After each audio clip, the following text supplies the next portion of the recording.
மலக்குடலில் கண்டிப்பாக புண்கள் ஏற்படும். புண்கள் சரியாக 5 நாளே ஆகும் இதை பின்பற்றினால்.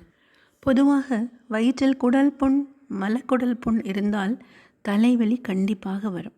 குறிப்பாக இடப்பக்கம் குடல் புண் இருந்தால் வலப்பக்கம் தலைவலியும், வலப்பக்கம் குடல் புண் இருந்தால் இடப்பக்க தலைவலியும் இருக்கும். குடல் புண்பட்டாலே அது வாய்ப்புண்ணாக கண்டிப்பாக நமக்கு காண்பித்து கொடுக்கும். எச்சரிக்கை மணி அது. 1 விரலி மஞ்சள், அரை ஸ்பூன் சீரகம், தேன் 1 ஸ்பூன்.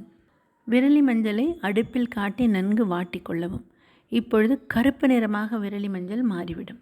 அதை நன்கு உடைத்து பொடி செய்து அந்த பொடியுடன் சீரகப் பொடியை சேர்த்து கொள்ள வேண்டும். இரண்டையும் கலந்து வைத்து தேனுடன் குழைத்து தினமும் காலை வெறும் வயிற்றில் 1 ஸ்பூன் சாப்பிட்டு விட்டு வந்தால், தண்ணீர் குடிக்க வேண்டும் சாப்பிட்டு விட்டு, அப்படி வந்தால் தொடர்ந்து 5 நாட்கள் இதை செய்து வந்தால் குடல் புண், மலக்குடல் புண், வயிற்றுப்புண் சரியாகும். தலைவலியிலிருந்தும் நிவாரணம் பெறலாம்.